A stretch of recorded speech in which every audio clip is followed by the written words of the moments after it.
बराह रास्त आपको कराची ले चलेंगे। पीएसपी सरबराह मुस्तफ़ा कमाल न्यूज़ कॉन्फ्रेंस कर रहे हैं। दिल की गहराइयों से मैं शुक्रगुजार हूँ कि आप हमारी रिक्वेस्ट पर यहाँ पर पाक ज़मीन पार्टी के मरकज़ पाकिस्तान हाउस में तशरीफ़ लेकर आए हैं। आज की कॉन्फ्रेंस आपको ज़हमत देने की वजह के तमाम लोगों को, पाकिस्तान की तमाम आवाम को, पाकिस्तान के तमाम इदारों को, पाकिस्तान के तमाम स्टेक होल्डर्स को, पाकिस्तान के से तमाम दिलचस्पी रखने वालों को हम अपनी बात अपना पॉइंट अक्रॉस करना चाहते हैं। हम अपनी बात बताना चाहते हैं और ताकि रिकॉर्ड पे तमाम चीज़ें रहें और किसी को कोई मुगालता ना हो, क्योंकि इस मुल्क के लिए हमने बहुत कुर्बानी दी है। हमने अपना खून पसीना लगाया है और इस मुल्क को तबाह किया जा रहा है, इस शहर के ज़रिए तबाह किया जा रहा है। पिछले चंद हफ्तों से 16 जून NA 240 का जो इलेक्शन था, उस इलेक्शन में जो कुछ हुआ वो पाकिस्तान के लोग जानते हैं कि दहशतगर्दों को लाकर मरकजी ऑफिस पर फायरिंग कराई गई, जिस मरकजी ऑफिस पे मैं खुद था, प्रेसिडेंट अनीस कायम खानी साहब मौजूद थे, मेरे मरकजी रहनुमा जिम्मेदारान मौजूद थे, वहाँ पर कारकुनान मौजूद थे और दिन दहाड़े सब लोगों के सामने हम पर दहशतगर्द हमला कराया गया। उससे पहले उस वाक़े से चंद मिनट पहले अनीस कायम खानी साहब की फायर कराया गया दहशतगर्दों के हाथों, और उससे पहले हमारे साथियों को मुत्तइद जगहों पर ज़दोकोब करने की डिटेल सारी जो है वो तमाम पाकिस्तानियों को पता है। इस भयानक वाक़े के बाद जहाँ पर हमारा एक साथी शहीद हो गया एट द स्पॉट, उसी मरकजी ऑफिस पर, और जहाँ पर मेरे मरकजी रहनुमा इफ्तिखार सेंट्रल कैबिनेट के जो है वो सीनियर रुकन इफ्तिखार आलम, जो कि एक्स MPA भी हैं, उनको गोलियां उनके सीने से आर पार हो गई, जहाँ पर मुत्तहिद साथियों को स्ट्रेट बुलेट्स लगी हैं, जहाँ पर मुझे मुस्तफ़ा कमाल को गोली लगी, जहाँ पर उस सारे वाक़े के बावजूद आज तक कोरंगी का SSP फैसल बशीर मेमन उस वाक़े की रिपोर्ट दर्ज करने, उसकी तहकीकात करने वहाँ नहीं आया, और ना किसी पुलिस के हुकाम ने हमसे राब्ता किया, ना कोई कॉल की, ना कोई मालूमात की।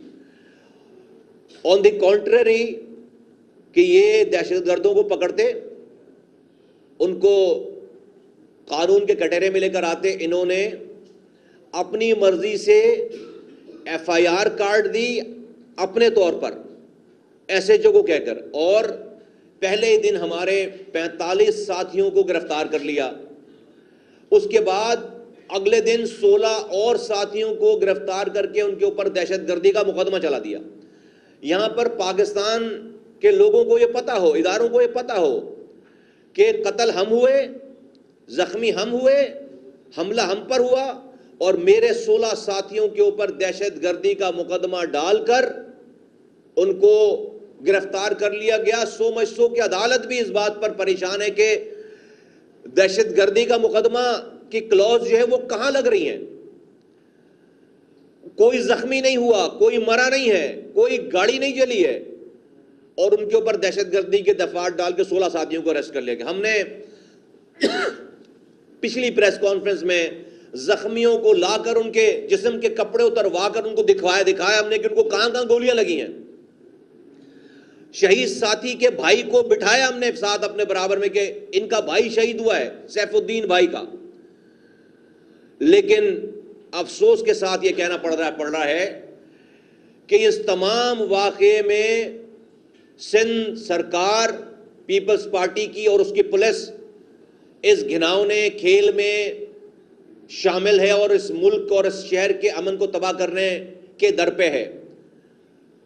और इस कराची पुलिस के चीफ एआईजी जावेद ओडो की सरबराही में एसएसपी कोरंगी फैसल बशीर मेमन ने झूठी एफआईआर कटवाई मेरे खिलाफ और इलेक्शन कमीशन में जाकर यह बयान दिया है, ये एफआईआर कटवाई है कि मुस्तफा कमाल 400 से 500 लोगों के साथ फलां पोलिंग स्टेशन के अंदर आए और उन्होंने पोलिंग स्टाफ को यरगमाल बनाकर वहां पर सब चीज अपने कब्जे में लेकर तोड़फोड़ की है।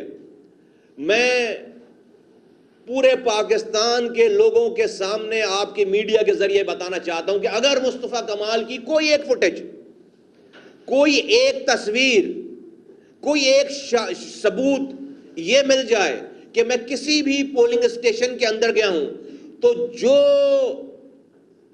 सजा जब भी जहां जो तजवीज करेगा, बल्कि मैं सब सजा तजवीज करता हूं, किसी भी चौक पर नॉमिनेट करो और मुझे फांसी लगाओ, उसको मुकदमा चलाने की जरूरत ही नहीं है। सिर्फ यह साबित करो कि मैं किसी पोलिंग स्टेशन के अंदर गया हूं, मैं किसी पोलिंग स्टेशन के अंदर मैंने कदम रखा है। पाकिस्तान का यह शहर कराची जो कि अभी भी पाकिस्तान को पाल रहा है, उससे एक खिलवाड़ किया जा रहा है। एसएसपी ने इलेक्शन कमीशन के जजेस के सामने खड़े होकर अपनी एफआईआर पे झूठ बोला है 4 तारीख को भी और एफआईआर में भी कि मुस्तफा कमाल 500 लोगों के साथ पोलिंग स्टेशन के अंदर दाखिल हुए। ये अगर ये साबित कर दें तो मैं अपने आप को फांसी लगाने के लिए तैयार हूं। उससे आगे चले, हमने 16 साथियों की गिरफ्तारी पर सब्र कर लिया, कोई कानून हाथ में नहीं लिया और हमने अदालत का दरवाजा खटखटाया और तमाम पाकिस्तान के चलाने वालों को आवाजें देते रहे, लेकिन कोई सुनवाई नहीं हुई। अभी कल गुज़िश्ता रात इसी एसएसपी फैसल बशीर मेमन ने इसने कल रात दोबारा कोरंगी में मेरे साथियों के घरों पर रेड की है, छापा मारा है और मेरे 3 साथी गिरफ्तार किए हैं। पाक सरजमीन पार्टी आज ये ऐलान कर रही है अभी कि अगर अभी अगले 12 घंटों में इन तीनों साथियों को, जो कि इनोसेंट है, बेकसूर है, बेगुनाह है, सिर्फ उनका गुनाह यह कि वो पीएसपी का कारकुन, अगर उनको नहीं छोड़ा तो हम कल कराची में रोड पर आएंगे और हम मुत्तईद जगहों पर कराची पे एहतजाज करेंगे। रोड पर खड़े होंगे, हम रोडों पर खड़े होंगे और हम जिम्मेदार नहीं हैं। कराची में अब अमन और अमान के जिम्मेदार हम नहीं हैं। ये पुलिस इस शहर के अमन को खराब करना चाहती है।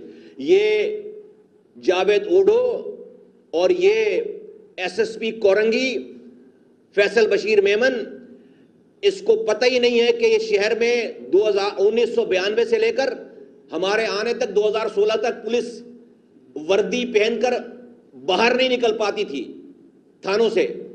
आज इनको ये अमन देखकर, जो कि हमारी कुर्बानियों का नतीजा है, इनका दिमाग खराब हो गया है और आज हम अमन पसंद लोगों को, अमन पसंद जमात के कारकुनों को ये रियासत के तशद्दुद का ये निशाना बना रहे हैं। तो हम ये ऐलान करते हैं कि अगर 12 घंटे के अंदर मेरे 3 साथियों को नहीं छोड़ा, चलो हमने पहले वालों पर सब्र कर लिया, अगर 3 साथियों को नहीं छोड़ा तो हम कराची की सड़कों पर होंगे कल। और जिम्मेदारी सिंध की पुलिस के ऊपर है, एआईजी के ऊपर है और ये फैसल बशीर मेमन के ऊपर है। नंबर 1। नंबर 2, ये मुल्क नहीं चल रहा भाई। हम ये मुतालबा करते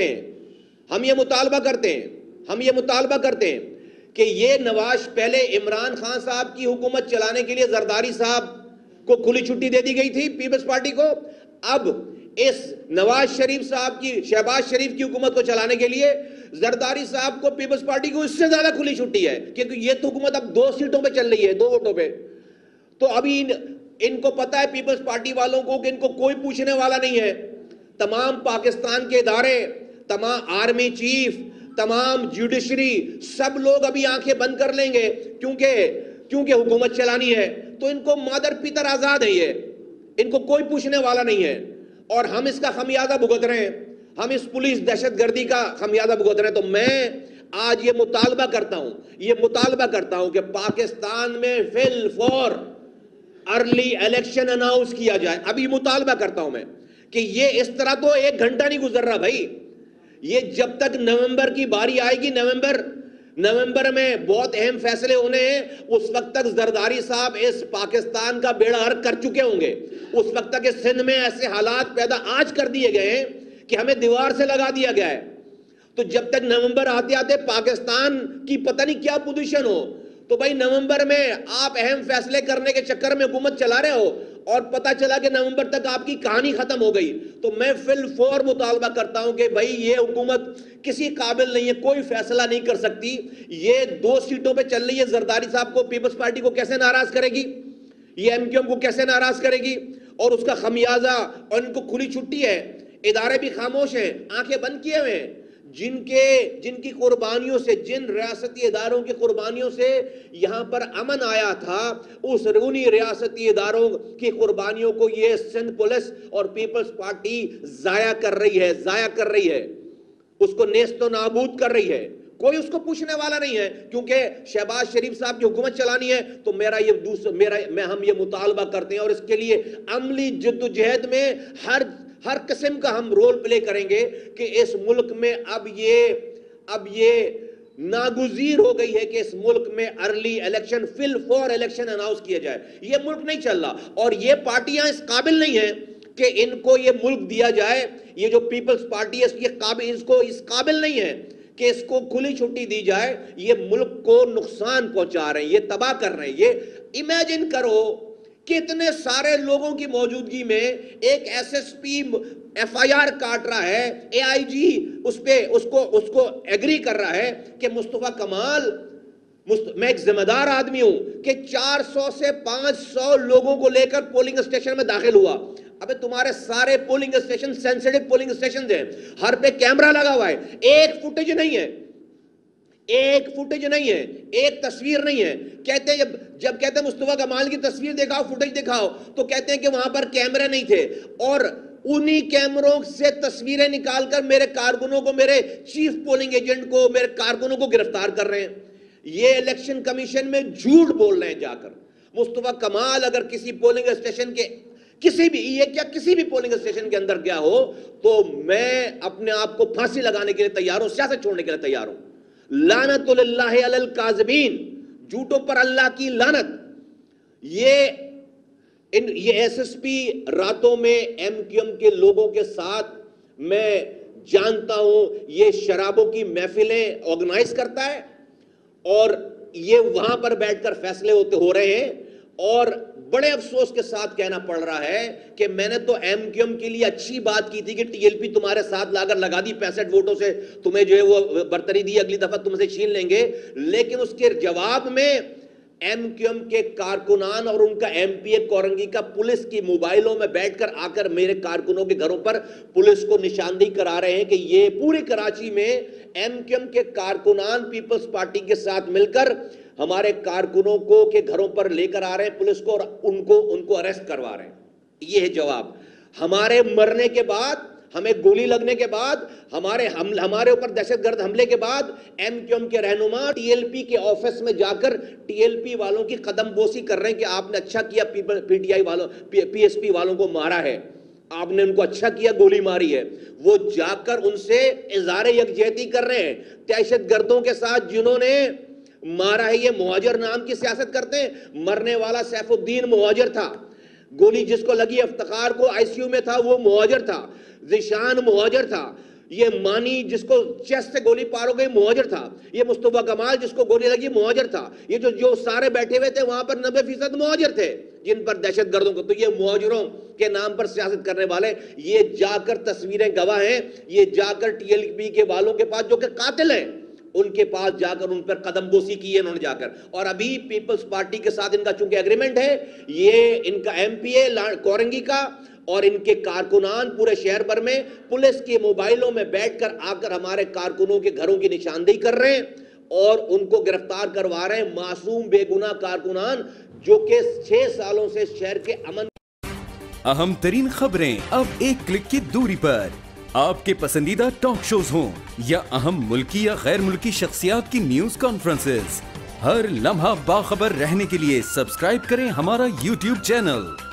मौसम की सूरत हाल हो या खेल के मैदान से खबरें, अपने मोबाइल फोन से मुल्की और बैनुल-अक़वामी अहम खबरों तक रसाई के लिए डाउनलोड कीजिए मोबाइल ऐप। बावसूख ज़राए से मुसद्दिका खबरों, तज्ज़ियों और तबसरों से मुस्तफीद होने के लिए विजिट कीजिए पाकिस्तान की सबसे बड़ी न्यूज वेबसाइट www.arYnews.tv। इन सब के अलावा पाकिस्तान का सबसे बड़ा फेसबुक पेज हो, सबसे बड़ा न्यूज इंस्टाग्राम अकाउंट या फिर ट्विटर, ARY न्यूज पहुंचा रहा है खबरें सबसे पहले आप तक, ताकि आप रहें हर लम्हा बाखबर।